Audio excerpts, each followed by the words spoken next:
Bien. Comenzamos nuestro ciclo de conversación en la ciudad de Villarrica. Sergio Canuqueo, historiador de Escucha Huinca, ha dicho sobre esta ciudad que es simbólica, ya que marca el fin del ciclo histórico abierto por la conquista española, al ser una de las 7 ciudades destruidas por el levantamiento de Pelantaro en 1598.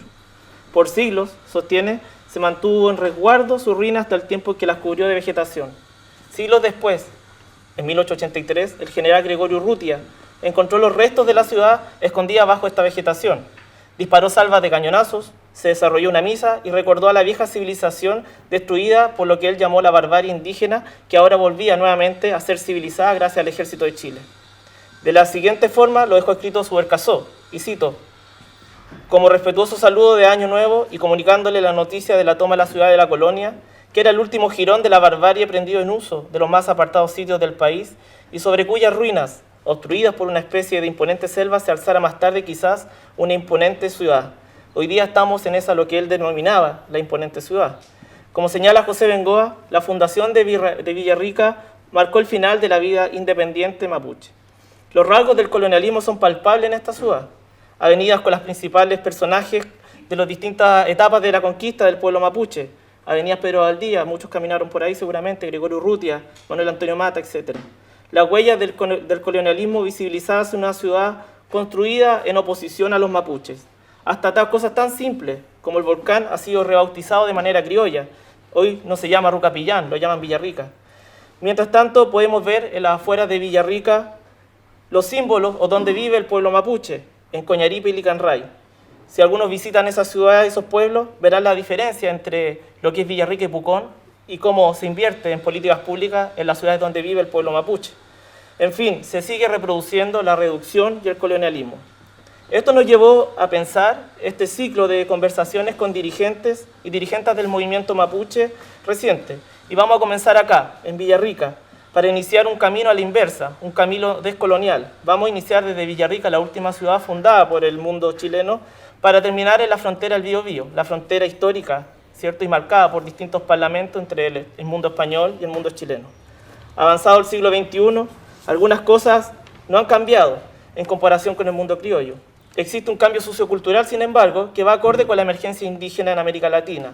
Y con el fin de dejar testimonio de esta reemergencia indígena, de estas voces mapuches, es que iniciamos este ciclo acá con el Peñi Santos Millao, quien de alguna manera es una de las voces de la historia reciente de nuestro pueblo. A principios de la década de los 80, don José Santos Millao profetizó que la autonomía sería una aspiración que levantaría polémica entre aquellos que pretenden exterminarnos como pueblo. Y agregaba, no obstante, que esto no era construir una muralla en la Araucanía, sino vivir conforme a nuestra cultura. A partir de 1983, como uno de los principales liderazgos de ASMAPU, daba a conocer los objetivos de construir un proyecto de carácter histórico para nuestro pueblo, la autodeterminación. Pero su historia no comienza en ASMAPU. Don José Santos Millao nació en la comunidad de Tranamá. Sus padres fueron Francisco Millao Guayquir y su madre, Rosario Palacio Mora, ambos de origen mapuche. Si se pregunta por su madre, deja claro en sus orígenes, en una de sus entrevistas, en el año 95. Mi mami no tiene apellido mapuche, pero es mapuche 100%.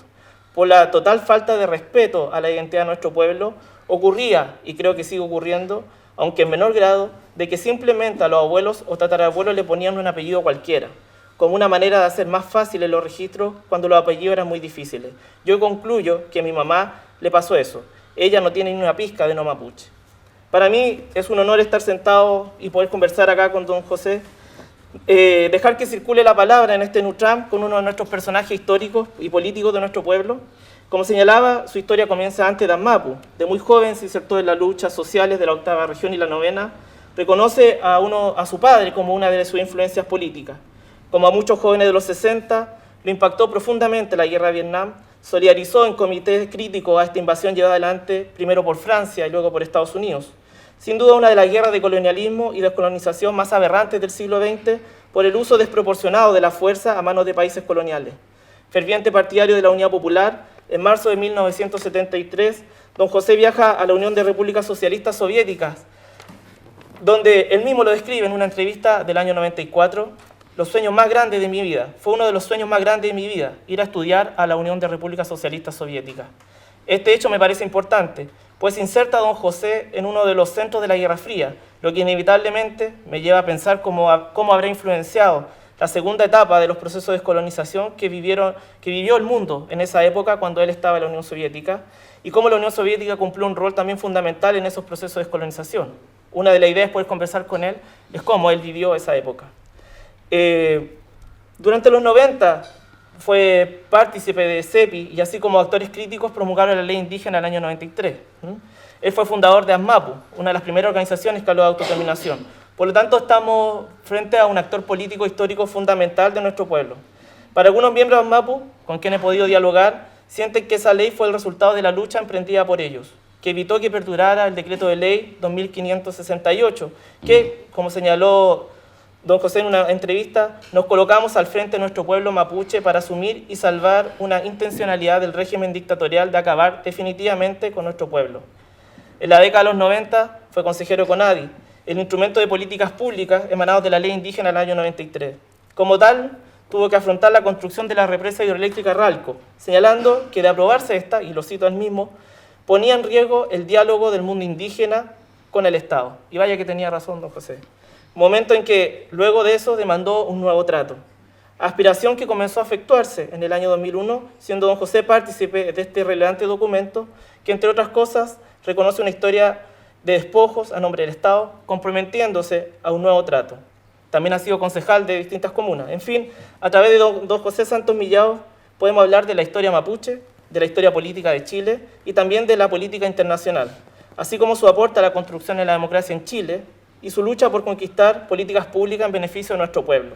Por todos estos antecedentes, me parece que don José es una figura histórica relevante y me siento muy privilegiado de estar con usted, don José, para iniciar nuestra conversación, así como está nuestro Nutran. Y partiría diciendo, de alguna manera, que partamos por el Tubún, Sucupalme, que nos pueda hablar de don Francisco Millao Guayquip, su padre. Inchevil ple, seu meuquian, nentuquian tani mapundungun. Cabeula, pichin, ta lunguan. Saltumay pian, peñi, tami, elul, ta tamidungu, taim pichin lunguan.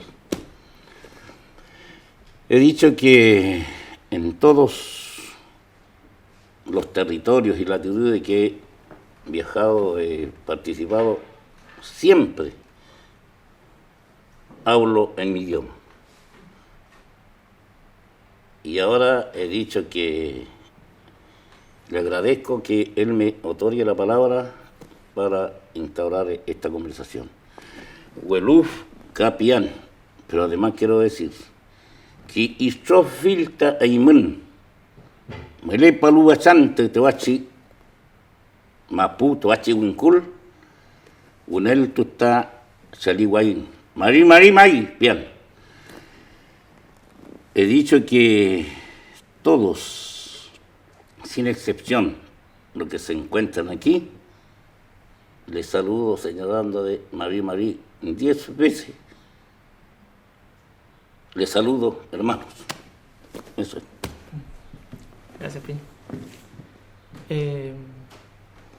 ¿Cómo usted señaló que empezamos? Me gustaría que habláramos de sus orígenes.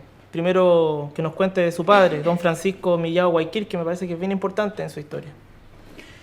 Correctísimo. Como él de algún modo lo suscribe, yo soy nacido y criado en la comunidad de Tranamán, que está muy próximo a la octava región, en los faldeos en el valle de la cordillera de Nahuelbuta,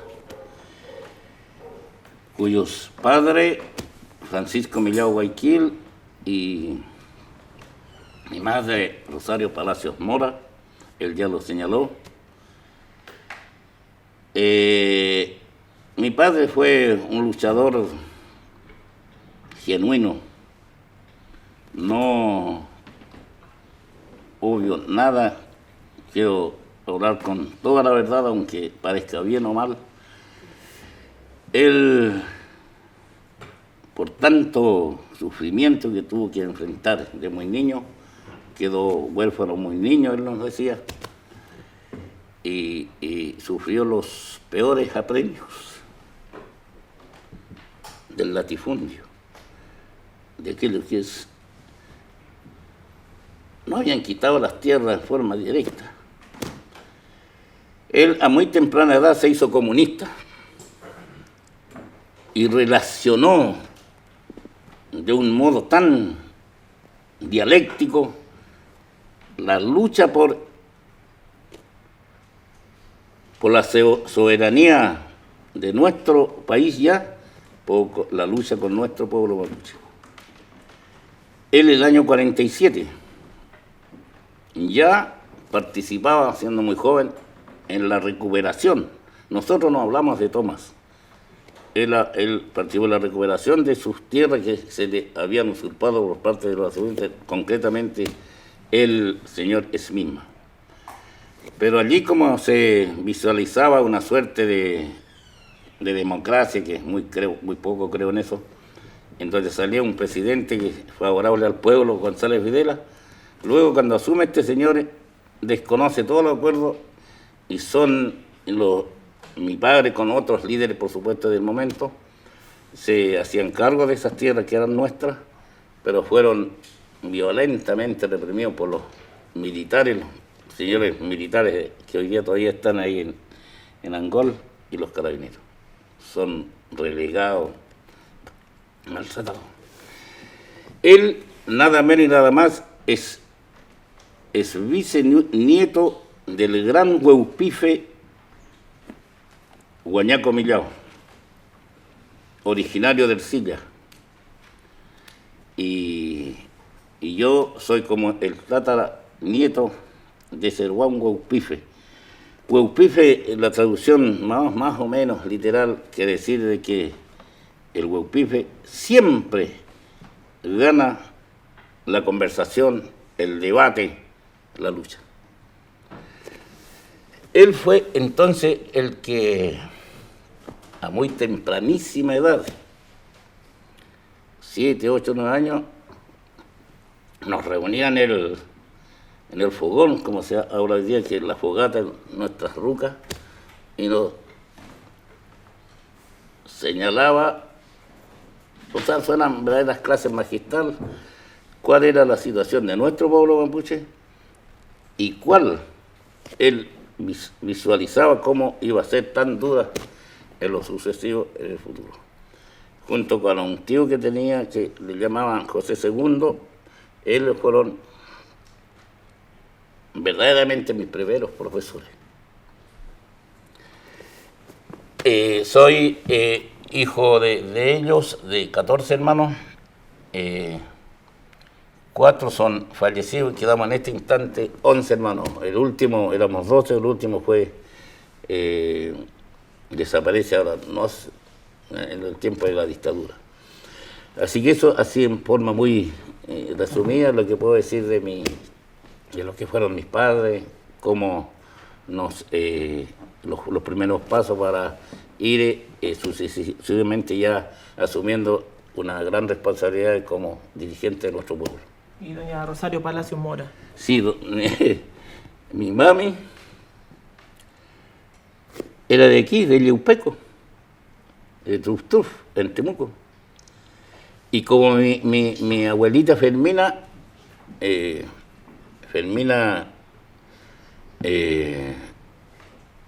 la madre de mi mami, era machi, yo tenía unos 14, 15 años cuando ella falleció, por lo tanto conozco muy de cerca, finamente, quiénes son las machis.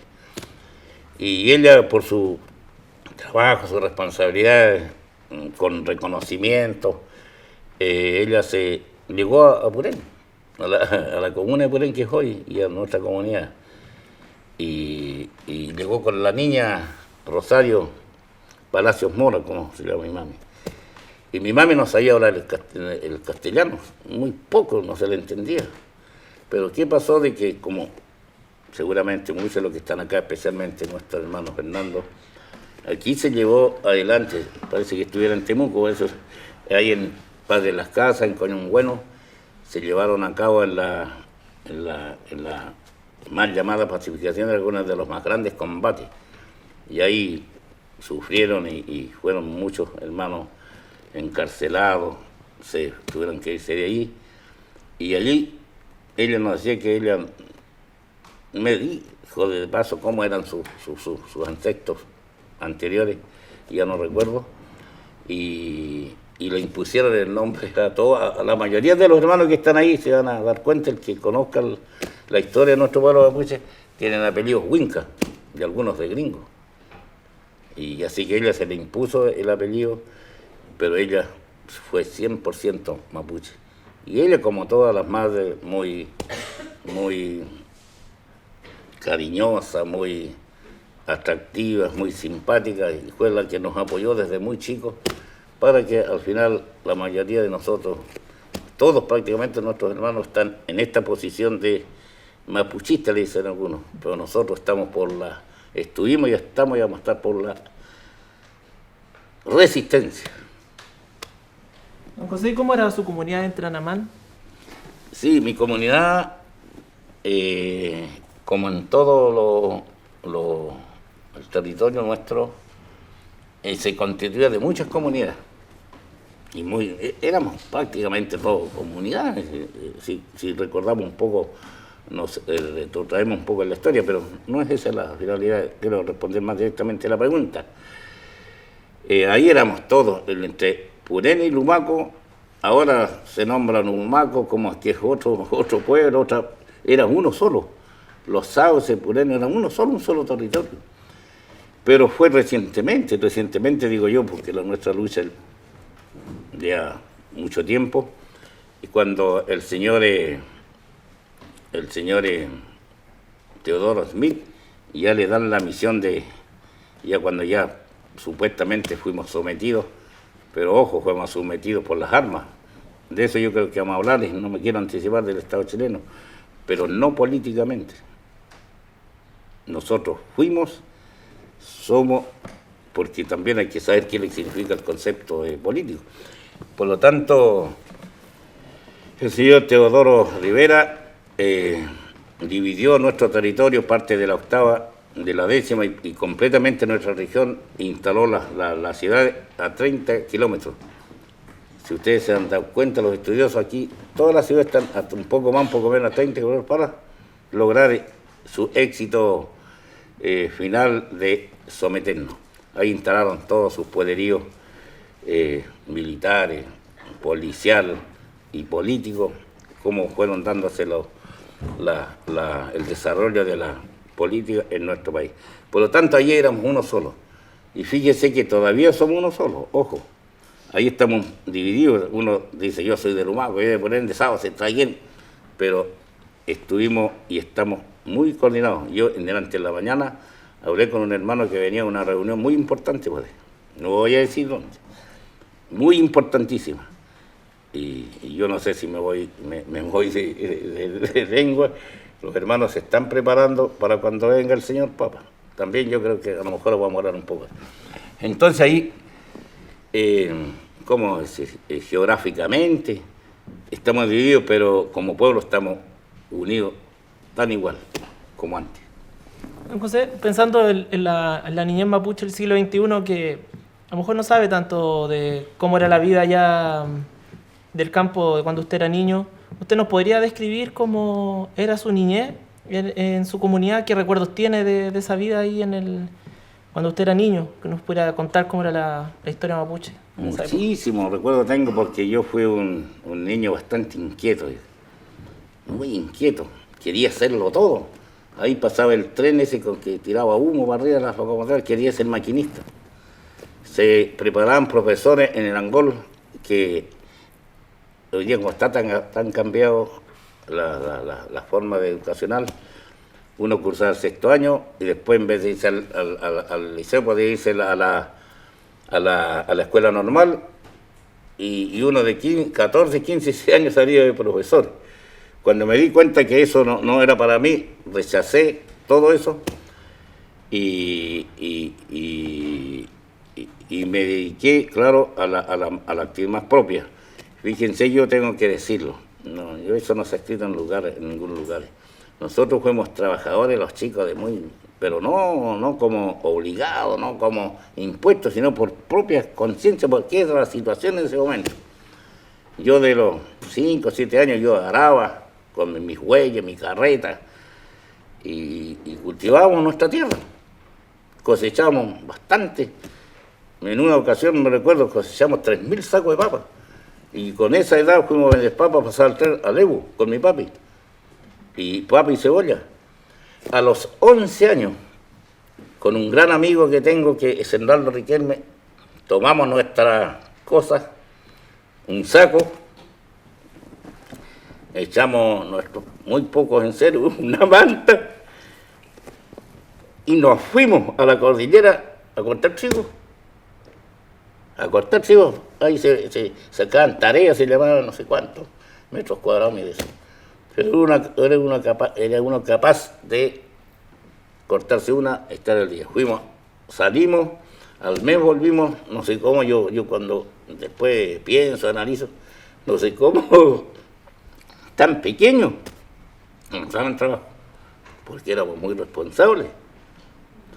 De tal modo que toda esa situación, la vida tan dura, muy dura, pero nosotros entendimos muy a temprana edad que esa vida había que situarla al momento, pero también cómo la proyectamos, y para eso entonces teníamos que ser muy responsables. Pero en todas esas andares de trabajo, de actividad, fui muy fanático para el fútbol de pequeño, con pelotitas de corcho así, hacía torneos. Era un líder, todos los chicos ahí comprábamos sándwich, comprábamos queso y hacíamos sándwich y nos servíamos. Pero bastó, fíjese. Pasaba el tren, como ya dije, teníamos una estación en la comunidad, de normal, y que en una ocasión que no pasan a los marinos, guantes blancos, corbata, gorra roja. Oye, me impresionó tanto que le dije a mi papi, ¿sabes qué, papi? No quiero ser profesor, no quiero ser técnico, no quiero ser maquinista, yo tengo que ser marino. Y se me metió tanto en la cabeza, lo hice gastar cualquier plata, Talcahuano, ir a examen y todas las cosas. Me fui a inscribir, ya de 16 años, porque 17 años ingresé. Más plata mi papi, y tanta sacrificio, ¿verdad? Sin tener a nadie, ¿verdad? Pero mi papi me escuchó, imagínese, yo creo que así como nosotros lo respetamos, a los viejos decimos todavía, y seguramente él me encontró alguna, no sé si razón o no, que es un gastador, huento me hicieron. Huento es diminutivo de huentro, y huentro en mapuche quiere decir hombre, pero él me decía huento. Ya, pero así eso es, así que vendió cosas. Yo a esa edad todavía no me ponía zapatos, menos corbata, esa cuestión. Y para allá tuve que, con corbata, fui a regresar en 500, quedamos 25. Y quedé en la marina. Santos millados de marinos acompañados, hoy todo espantado. Oiga, y sabe que no llevaba 3, 4 meses, me quise retirar. No era para mí, pues. ¿Cómo no soporté si ya tenía una concepción, no digo tan general, pero una concepción lo que significa el respeto, la igualdad, la democracia, vamos a incluir. Y allá cuando bueno, oiga, a palos limpios, a tablazo limpio, no lo sigo yo. Yo dije, esta cuestión no es para mí, señor, y yo me retiro. Así que empecé, pero ahí llega uno, es difícil que lo largue inmediatamente. Y además uno inteligente, responsable, disciplinado. Yo ahí estaba estudiando para manejar los barcos, no sé cómo se llama. Así que no me quería alargar después, pues al final tuve más de un año y al final me salí. Esa es un poco esa historia, no sé, tantas otras cosas que uno puede señalar de pequeño, pero el que me atrayó más de todo era el fútbol. El fútbol y el palín, las dos cosas. Nosotros todas las mañanas, todos los domingos y todavía, recién me decía mi niño que anda acá que el domingo voy a jugar el palín. El palín en la mañana, el domingo y en la tarde el fútbol. Y bueno, fuimos para el fútbol. Seleccionados a los 15, 16 años, 14, 15 años, por ahí. Después, cuando estuve en la Marina nuevamente, los entrenados y salí seleccionado de la segunda zona naval. Yo era delantero, después ahí me pusieron de 6. Parece que tenía algo cachatillo para distribuir la pelota, no sé. Ya, entonces, muchísimas actividades, muchísimas cosas. Y los Guillermo Maguno en mi comunidad. Ahora es distinto. Y ahí yo creo que de eso vamos a conversar un poco, no sé, para que se sepa. Antes, nosotros éramos 4 comunidades: La Millapi, La Mulato, Margarita Maica y Puén. Eso éramos de hecho, nos reconocíamos, porque la historia, la estructura de nuestra cultura, eso indica cómo se construyeron los LOF, pero eso es otra cosa. Ese era el LOF. Entonces, claro. Eso era el LOF, esas 4 componían el LOF. El LOF. No soy yo, pertenezco concretamente a la comunidad Margarita Maica, un LOF. Millape, que está ahí mismo, sí, otro LOF. La Mulato, otro LOF. La Puén, otro LOF. Pero nosotros éramos unidos las 4 comunidades, por eso fuimos fuertes. Bueno, teníamos un poco la herencia ahí de Pelantaro, usted sabe que ahí vamos a seguramente hablar un poco de quién fue Pelantaro. Pelantaro es el orgullo más grande que es de ahí, la janequeo es de ahí. Eso es lo que indica la investigación, todo lo que los escritores, los estudiosos han señalado. Por lo tanto, teníamos y tenemos esa herencia del deporte. El palín muy rápido, muy buenos para el palín éramos. Y ahora eso se ha perdido mucho. Y también los LOF, con estas leyes, incluso uno mismo, imagínense, ahí se dice que estuvimos un poco inclinados a la ley, pero las leyes, al final, es la lucha que uno da, pero al final, ¿cuánto sale? Teniendo en cuenta la estructura del Estado, el poder legislativo, ejecutivo, la justicia. A mí eso casi para mí no existe hoy día. Y en esos tiempos, claro, unos chicos no se daba cuenta, tenían que asumir su meditación a todas esas cosas. Por lo tanto, así fuimos creciendo, así nos formamos. Bueno, y luego, como le dije, termino con esto, creo, cuando yo me salgo de la Marina y yo empiezo a estudiar en Concepción, trabajando y nocturno.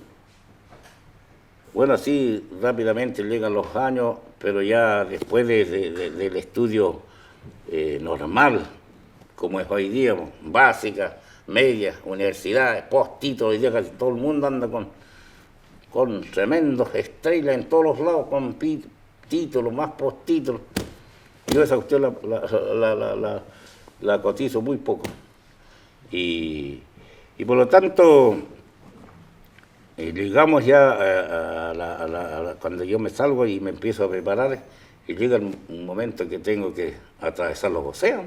Imagínense un mapuchito ahí descalzo, que a los 14, 15 años conoció los zapatos, después atravesando los continentes, porque ya teníamos una gran inquietud de que para hacer algo en la vida, hacer una pequeñísima contribución a la lucha de nuestro pueblo, en general a la sociedad, había que saber lo que decían los libros, y todavía. Yo soy muy buen lector, pero al final he leído tanto que al final no sé nada. Así que eso cuando era pequeño, muchas otras cosas, pues sí, pero eso. Y bueno, puedo preguntarle algo que es como, en la historia de nosotros mapuches es como un poco obvia, sí, claro. Pero igual es importante dejarlo como testimonio al futuro. Correcto. Si usted sufrió racismo cuando era niño. Oiga, no me diga. ¿Sabe que a pesar que nuestra profesora le daba un chilo y le daba un chilo, discúlpenme, bueno, hay profesores, están estudiando profesores, pero las cuestiones están distintas. Era muy buena profesora. Oiga, era como una gran cosa. Me bauticé, oiga, cuando estaba cabrón grande, 7, 8 años, parado, me llevaban a la iglesia, por ahí. Y al mismo tiempo la primera comunión. Pero esa profesora decía, porque nosotros hablábamos mapuche, la mayoría que estábamos ahí, y nos costaba, incluso ahora mismo, si ustedes se van dando cuenta, yo no domino casi para nada el castellano, porque sigo pensando que es un idioma impuesto a nosotros. Pues el mapuche yo hablo mejor. Entonces nos decía, oye, es verdad que estos son retardados mentales, porque no entendíamos muy bien, tenía que preguntar, y uno inquieto, ¿qué dijo esto? ¿Qué dijo? Claro, Entonces, el racismo totalmente, oiga. Pero de eso nos enseñó mi papi. ¿Sabe lo que nos dice mi papi en su educación que nos dio? Nosotros no somos indios. Mi papi nos dijo, nosotros somos mapuches. Hay un país, dicen por ahí, mi papi, no, y así ignorante, con desconocimiento, apurado. Mi papi no tuvo escuela, pero aprendió solo a leer y escribir. Dice, hay un país que se llama, que le dicen indio, pues nosotros somos mapuches, porque mapuche nosotros, él nos decía tan claramente, cultura, como hoy día tratamos, hacemos esfuerzo de explicar un poco, pero todavía no dominamos mucho eso. Decía, nosotros somos mapuches, hablamos nuestro idioma, jugamos el palín, hacimos el almagún, hacimos malón, hacimos machitún, y esos son ustedes. Oye, se me fue tan adentro esas cosas, que el que me decían, aunque fueran grandes, 14 y yo era chico, a las tiro, pelear a combo, peleaba casi todos los días en la escuela, el que me trataba de indio. Así de claro, lo digo de verdad. El que me decía indio, a las manos, ¿no? Entonces, ¿para qué decir? Ahí también hay muchos pasajes que uno puede detenerse, pero no es eso, creo, la final de esta conversación. Ahí llegaron los colonos, ahí hay gente suizo, hay italianos, hay de todo. Eso sí que nos miraban en menos. Pero así también eran las mochas, porque nosotros éramos con la pelea, tiro nomás las manos, ahí no había un nivel político, ¿cómo decir? Hacernos entender, a las manos no, en la pelota. Se enojaban porque nosotros éramos buenos para la pelota. Estos mapuches, indios. Entonces, el racismo, oiga, se dio, pero yo creo que como suele ocurrir, como es hoy, antes y ahora en todas partes, muy fuerte en mi comuna, porque hay los que al final se hicieron dueños, se constituye la comuna, se construyen las estructuras, quienes fueron los mapuches. Y mire, hay otro hito bastante importante. El Purén se somete a Purén Purén está lleno de cementerios, pero para el lado que usted vaya, cementerio. ¿Y quién dice algo?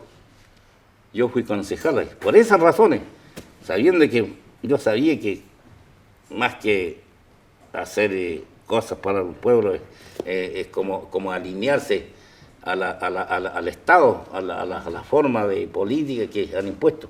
Yo sabía eso, pero al final hay que ir. Y ahí uno se da cuenta mucho mejor.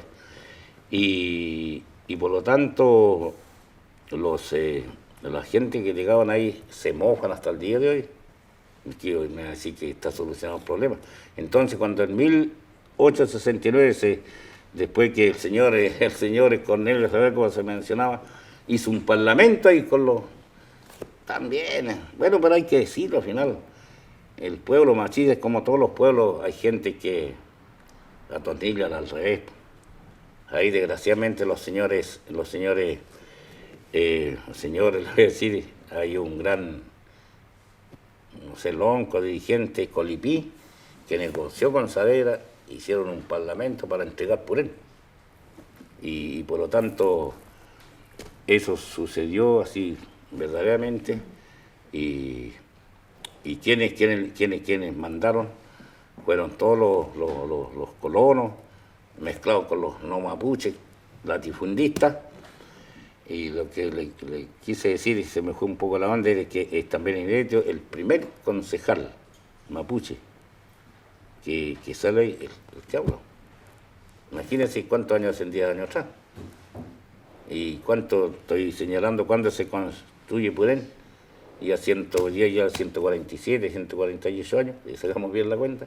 Y primero en la historia que sale un concejal mapuche, un poco por esas cosas. Uno de repente hay momentos que tiene la simpatía por lo que uno hace y logramos sacar un concejal porque se hizo fiesta por todos los lados, ni la atún, ni todas esas cosas.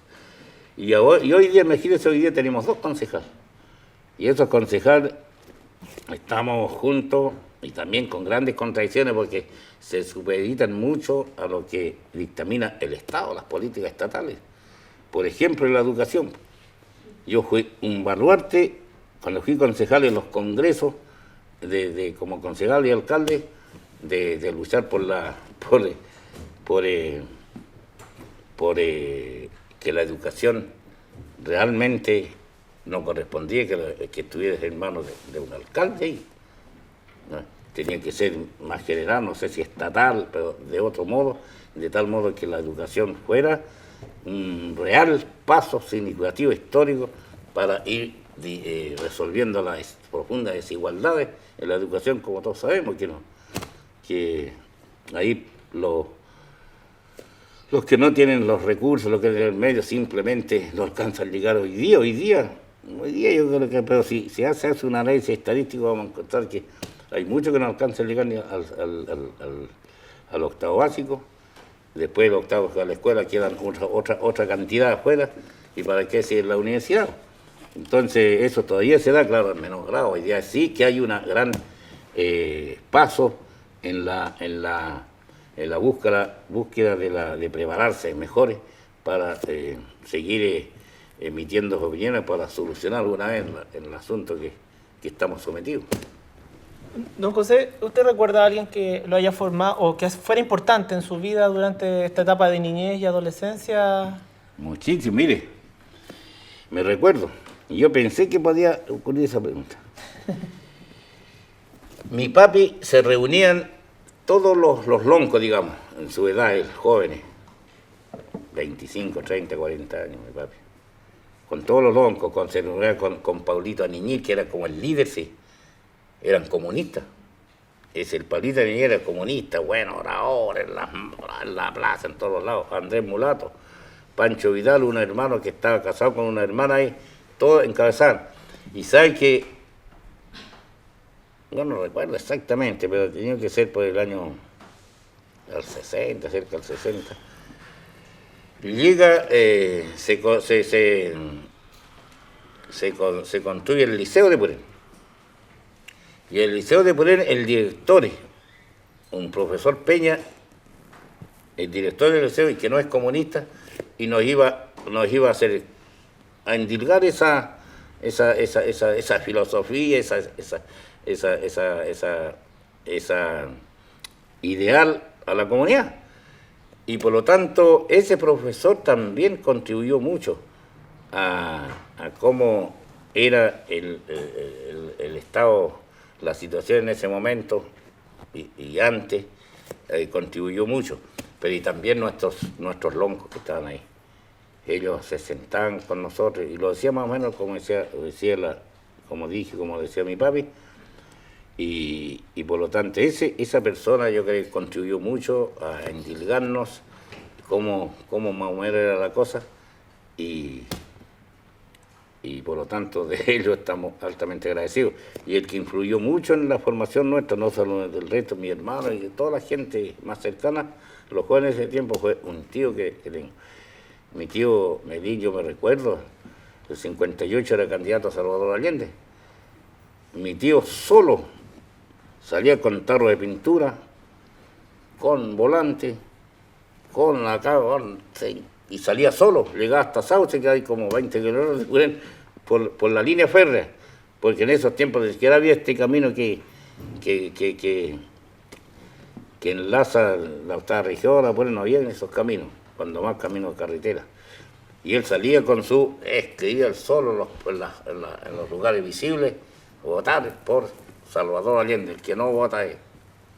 Entonces, todos esos personajes y que uno tiene que agradecerle eternamente, lo que le ayudaron a uno un poco cuál era el camino, cuál era la senda que en el mejor de los casos deberíamos haber recorrido y lo que hemos recorrido hasta hoy día. ¿Cuál es ese camino? ¿Cuál es esa senda?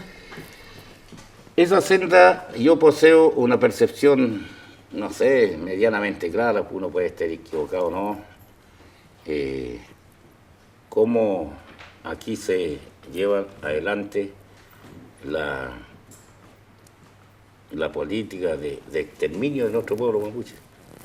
Y a eso se lo se lo atribuimos, nosotros como el que habla, a los señores occidentes. Por la hora que acá hay muchos occidentales. A los señores occidentes. Y yo poseo una percepción que puede ser muy discutible, incluso porque yo soy franco, soy bastante polémico. Si yo sé que muchos no están de acuerdo, porque yo mantengo, no tosudo, porque si después me convence, yo estoy con ellos, les digo, pero convénzanme. Aquí se habla del colonialismo. Todas las cosas es culpable del colonialismo. Pero yo, mi percepción es que esta cuestión viene antes del colonialismo, mucho antes. Si en 1541 o en 1592, cuando llega el señor yo no, bueno, ahí como quiere grabado esto ahí, yo creo que tienen la potestad, la libertad de sacar muchas cosas que no sean acordes, pero yo no les llamo los jugadores que tienen por todos los lados, las calles, las ciudades, todos los Colones, los Juan Livia, los Diego de Almagro, todos los que se encargaron de terminar con nuestras civilizaciones, los mayas, los aztecas, Manuel Cortés, Francisco Pizarro en Perú, los más grandes hombres. Y yo les digo a todos que son unos piratas, porque muchos de ellos los sacaron de la cárcel, y le dijeron que tienen posibilidad de salvarse, vayan para allá, buscar riqueza, y salieron. Entonces, para mí son piratas. Entonces, ahí tenemos una responsabilidad. Y también en escasísimos conocimientos y estudios que uno hace, logramos descubrir que ya 100 años antes el imperio inca ya había arremetido hacia nuestro territorio chileno, y con esta onda de formar imperios, el Tahuantinsuyo, el Tiahuanaco, se hacía con gran parte de Chile. Y bueno, y ahí es someter, eso es sometimiento. Y más acá no pudieron alcanzar en los ríos Choapa, porque le salió al encuentro el pueblo mapuche. Ustedes llegan a la esquina y lo echaron, ¿no?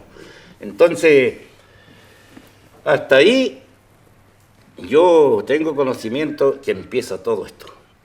Y francamente, la invasión, muchos le dicen encuentro de dos culturas, muy suavecito, que es encuentro de dos culturas, aquí vinieron a exterminarnos a todos los pueblos que nos encontramos aquí en este continente, un poco marcando la diferencia, cómo tuvo que enfrentar Norteamérica. Pero América Latina aquí vinieron dispuestos a cortar cabeza y lo hicieron nada más, y simplemente fue una mirada, una decisión del occidente terminar con los pueblos acá, porque ellos le pusieron pueblos salvajes, pueblos incivilizados, pueblos que no sabíamos dónde, por qué existíamos, y por lo tanto había que terminar, y lo hicieron. Recién cuando veníamos para acá, no sé cuándo, porque dormimos bastante cansados, porque ayer estuve mucho rato en mi comunidad también, en estas mismas cosas, y me decía mi niño que tengo aquí, que él recientemente dio la prueba de la PSU, salió bien, iba a estudiar Derecho, Antropología, que yo no estoy muy de acuerdo, pero ellos son los que al final... Entonces me decía, papi, usted sabe que antes que llegaran los invasores acá, en América Latina existían unos 70 millones de pueblos originarios nuestros. Y cuando transcurren un siglo y medio, después quedan unos 3 millones, 4 millones. Y eso es así, pues. Oiga, ¿qué pasó con el resto de los pueblos? ¿Cómo los sucumbieron? ¿Cómo los someten? Ya no como ahora, sino haciendo experimentos. Y frente a ello, como yo era inquieto de muy joven, de muy niño, como le estaba contando, yo estando en el liceo ya en Humanidades, porque Humanidades era en Concepción, un día el profesor, y me recuerdo perfectamente, a lo mejor puede salir una vez, me van a ir a buscar, René Bernier, nos hace una prueba sobre la historia de América Latina. Y yo, entre otras cosas, le digo que los invasores no solamente ellos se cuidaban para gastar más plomo, más armamento, sino que en Cuba y en el Ecuador ellos hicieron grandes fortificaciones y a los pueblos originarios los enterraban sin gastar, pues los echaban para adentro. ¿Para qué hicieron en Uruguay? Pues en Uruguay todos sabemos que ahí fue tan engañado el otro pueblo que un tiempo los invitan a todos y después los matan a todos. ¿Quién habla de pueblo original en Uruguay? O sea, esas cosas, hermano Fernando, ¿no? Hermano Fernando, es lo que a temprana edad uno se pega pista, chispazo, así, bueno, pero ¿cómo esta acción? ¿Cómo puede ser? Pero ¿cómo si se nos habla tanto hoy día de que hay un ser supremo que le da todo? ¿Y cómo puede permitir estas cosas? Entonces uno se va formando, se va consolidando y vamos a morir, a lo mejor no sabiendo nada, porque si uno hace un análisis del universo, cuántas cosas se sabe, que nada. Hoy día, claro, pretenden ir a todos los planetas, ahí, pero, y sabemos para qué hacen tantas inversiones para eso. No creo que sea tanto yo no creo que sea tanto para dar solución a la tremenda desigualdad que existe en nuestro planeta Tierra, sino por otras cosas, porque hoy día los misiles, cuestión que un general loco no va, le apriete algo y va a pasar tantas atrocidades. Por lo tanto, cuando usted me pregunta qué cosa, esa visión más general yo la entendí, he estudiado bastante, pero llego rápidamente a nuestros pueblos de América Latina, a nuestro pueblo mapuche y todos los pueblos peruanos que hay aquí, porque ustedes saben que cuando llegan los españoles aquí existían más de 20 pueblos. Y hoy día, ¿cuánto ahora? Una ley ahí simple, que fue lo que más pudimos hacer en los tiempos de dictadura. Se hablan de 8 pueblos, ahora que hay 9. Y los otros pueblos se menciona como pueblos los hermanos Yaganes, que tengo entendido que quedan no más de unos 10, unos 20. Y entonces, esas cosas nos despertó de bastante temprano nuestra mentalidad y dijimos que hay que hacer algo. Es por eso entonces que aquí en Chile yo me sitúo bastante aquí. El único responsable, y ya no hablemos de los países, ya podemos seguir hablando qué es lo que hicieron, ya era matar a mansalva, ¿no? Era hacer experimentos, era someternos a la esclavitud, porque yo tengo entendido que la mayor cantidad de fuerza laboral, todos la encontraron aquí en América para trabajar por los europeos, que se les terminaba el oro, la plata, entonces encontraron acá. Entonces, ¿qué pasa acá en nuestro país? Se hizo tan exactamente lo mismo con nuestro pueblo mapuche, sometido, acribillado, y sucede lo que estamos sufriendo hoy día, de que ya no son los invasores, el colonialismo, sino que aquí se encargó el Estado chileno de tenernos en la situación que nos encontramos, con esa mal llamada pacificación de la Araucanía. ¿De qué paz me están hablando? Si aquí lo que hicieron después de la guerra del 79 de venir envalentonados, porque según les ganaron a los bolivianos, a los peruanos la guerra del 79, y después el Parlamento chileno. El Parlamento chileno, si son los mismos estos caballeros, sus abuelos, bisabuelos, ellos eran senadores, diputados, conformaban el ejecutivo del gobierno como está estructurado, los que unánimemente acordaron darle los recursos de todo para venir a terminar con el pueblo mapuche. Pero gracias a ese heroísmo, a ese ideal universal, porque yo ando trayendo con esta estrellita aquí, porque la bandera para mí es esta.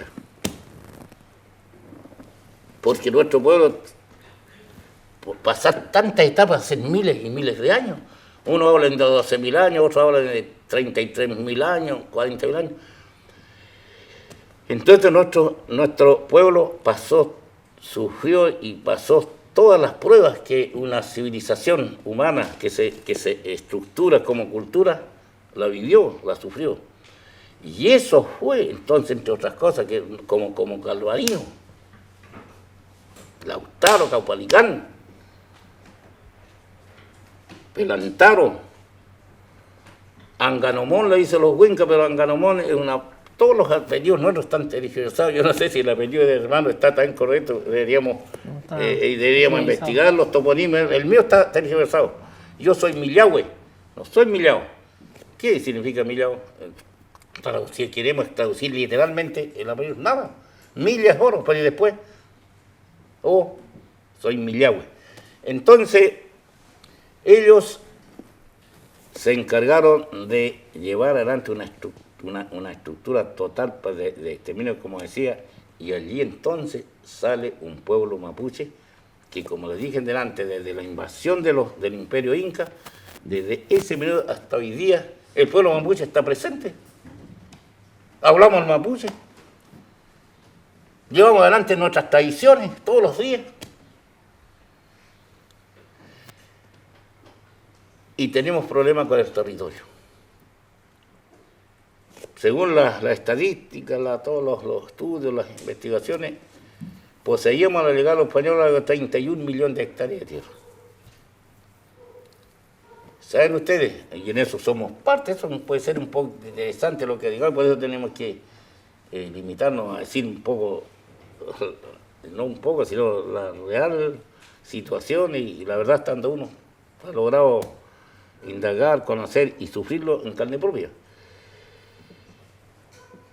En los años 80, junto, todo el pueblo que nos apoyó, y usted, de paso, usted parece que ahora, no sé qué, nos hablan de 1.500 comunidades, 2.000 comunidades se pusieron de pie en la dictadura, que eso vamos a hablar un poquito más adelante, 2.000 comunidades. Pero como siempre suele ocurrir, siempre hay gente que un poco, de cualquier modo, se destaca. Y allí creo que a lo mejor me adelanto, pero ahí los responsables son Domingo Gineo, que hace mucho tiempo que no lo veo, mi querido hermano, Rosamel Millamán, creo que es profesor actualmente en la Universidad Católica. Fuimos los que sepa la historia, lo que pensamos, nos reuníamos, peleábamos. Somos los responsables bastante, y toda la... ¿Cómo le digo yo a tanta gente, la escarbada, que uno entendemos los mapuches, tantos jóvenes que ahí estaban con nosotros y que están todos por ahí en algún lugar? Y esos jóvenes que hoy día son hombres estudiosos, en cualquier momento los vamos a unir, y cuando los unamos, otra cosa va a ser aquí en Chile. Entonces, nosotros discutimos todas estas cosas. Elaboramos un documento en el 82, para ir a enfrentar a Pinochet en su propio asalto. 200 hermanos tomamos el tren con hermanas Machi, Lonco, y fuimos a La Moneda. Y le llamo un documento. Ese documento fue tan apetecido, en un documento grueso, es probable que usted lo tenga. Ese lo escribimos los tres con los hermanos, el Gineo, el Rosamel, porque éramos un poco lo que estábamos, un poco mayor que el resto de los jóvenes, como en esos tiempos estaba la Anayao, Domingo Marileo, Aucango Ucamán, pero eran muy jóvenes esos cabros, eran jovencitos, 17, 18 años, y no crea que no tenían opiniones, harto, en el buen sentido de la palabra, harto jodidos que eran, y los criticamos. Pero al final, como nosotros, porque el Domingo Gineo era tesorero nacional, Rosamel Millamán, el secretario general, entonces teníamos que hacer las cosas. Entonces escribimos ese documento y ahí llegamos a la conclusión que existían 2.121 comunidades de lo que nos habían otorgado después de la pacificación de la Araucanía en el Parlamento de las Pataguas, en el Yolol. Y ahí la historia, uno dicen que se repartieron en base a los títulos de Mercedes, un ejemplo, pero nítido de Europa, cómo dan los títulos de Mercedes. Acá también había que dar los títulos de Mercedes, imponiendo todo. Yo he leído las estadísticas de antes, pero nosotros hicimos nuestra propia estadística con la fecha que le estoy hablando, del 80.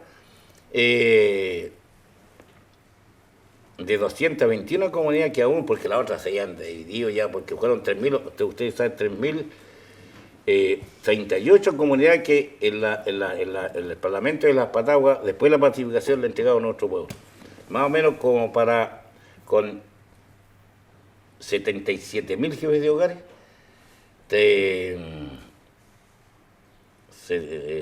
como 510 hectáreas hablan algunos y otros hablan de 475. Pero cuando nosotros hicimos la investigación en el SAN, en INDAVA, en todas partes de los archivos, ¿sabe cuántas tierras quedaban? 220.000 hectáreas. Don José, pero antes de entrar a la MAPU, Sí, sí. a mí me parece que es muy importante en su formación política, cuando usted trabajó en Promaco, ¿sí? Sí. Eso cuando me salí de la... inmediatamente. Sí, y quería preguntarle por su formación social, porque un poco la está dando desde cuando es niño, en Sí, política, pero usted igual milita en el Partido Comunista, ¿no? ¿O estoy equivocado? ¿Sí? ¿Cómo? ¿Usted? ¿Ahora o cómo? No, antes, en el tiempo... Yo abracé la juventud comunista, pero nunca fui militante. Ya. Porque cuando llegué a Concepción me quisieron enrolar en la juventud comunista. Yo dije, esos no son serios, son cabros que andan jugando, no, yo no quiero ser la juventud, yo del Partido Comunista. Pero su formación política, creo yo, puedo equivocar, pero me da la impresión de que es por su experiencia usted trabaja muy joven en Promaco, que es la productora de materiales de construcción. Productora de materiales de construcción, sí. Y participó con los sectores obreros, ¿sí? Sí. ¿Podría contarnos un poco sobre Mire, esa experiencia? Yo cuando me salí de Bolivia tenía 19 años y al tiro cómo me iba a sostener para sobrevivir. Entré a trabajar porque ahí trabajaba un hermano mío ya. Y rápidamente me ingresó, era una empresa muy altamente tecnificada. Había que preparar puros botones nomás y salían las cosas. Entonces, yo inmediatamente cuando yo me salgo, yo me hago militante oficial del Partido Comunista. Oficial. Y también una postura muy clara con los trabajadores, con los obreros. Sé lo que piensan los obreros, porque fui obrero de ellos. Entonces, mire, es una cuestión anécdota. Ahí, en ese tiempo, uno pasaba ya a ser ciudadano normal, formal, conforme a todas las leyes chilenas, de 21 años. De 20 años, a mí, todos esos, los trabajadores me eligieron el presidente de los trabajadores. Era un cabrón, ¿no? Pero tenía mi planteamiento, tenía mi autoridad, tenía todo. Y bastante escaso de repente, cuando fuimos a inscribirnos, parece que a dónde, para que se registraran para hacer la inspección del trabajo, algo así, no sé. ¿No? Y cuando fui, no pude ser presidente porque no tenía la edad. Con eso estoy señalando de que participé activamente. Incluso en ese momento, todas estas fábricas que más o menos tenían una similitud de su mirada, de su forma, de lo que ellos hacían en cuanto al trabajo, de toda la provincia, se unieron todas y a mí me eligen como el presidente provincial. Pero eso aguanté muy poco, soporté muy poco por muchas razones. A usted le tocó vivir la Unidad Popular, ¿no? Claro. ¿Y cómo la vivió? Me impresiona que es importante, ¿no? Sí, pues la Unidad Popular, ahí la política estaba bastante, ya como que se estaba exaltando, sobrepasando de lo normal, porque ya las luchas estaban bastante arduas, bastante opuestas, bastante incoherentes, porque ahí ya se plantea la pelea de los partidos como siempre. Y por eso que ahora no estoy ni ahí con los partidos, a lo mejor podemos hablar de eso, y tengo mis fundamentos, equivocados totalmente o no, pero los tengo. Entonces ahí el compañero, le digo yo, el compañero Salvador Allende, para mí, y eso sí que a lo mejor quede en las pocas cosas que a lo mejor de toda esta grabación se van a quedar, es el presidente más avanzado de los 200 años de supuesta independencia, porque yo no creo en esta independencia, en esta república, pero ha sido el presidente más avanzado, no hay otro. Prueba de ello que el siente su cosa, yo lo escuché y nunca le pasé la mano a Allende, nunca, porque éramos muy cabros, no nos tomaban en cuenta, pero uno cachaba todo el moto, como dicen los lolos. Entonces, nunca le pasé la mano, nunca, porque los cabros los dejaban al otro lado, un poco para la mocha y para seguridad. Entonces, él decía, aquí hay que hacer las transformaciones sociales, políticas, económicas, y es por eso que el cobre tiene que ser el sueldo de Chile y la tierra es el Pampa. Y también decía, aquí hay que asegurar la vida, la salud a los niños, a las futuras generaciones. Y hay que asegurar el medio litro de leche. Hay que hacer la reforma agraria. Y la llevó adelante, la profundizó, la reforma agraria nace el año con el gobierno de Frei Montalva, que asume el 64, el 67, con la ley campesina, que hace poco a mí me invitaron a la Universidad de Chile cuando se hizo el balance de los 50 años, y estoy entre los 50, que yo muy poco participé, pero me realizaron por la lucha del pueblo mapuche, que está muy relacionada. Y yo dije, claro, allá que la reforma agraria no le sirvió mucho al pueblo mapuche, porque se aprovecharon de quitarlo nuestras propias tierras y después repartir.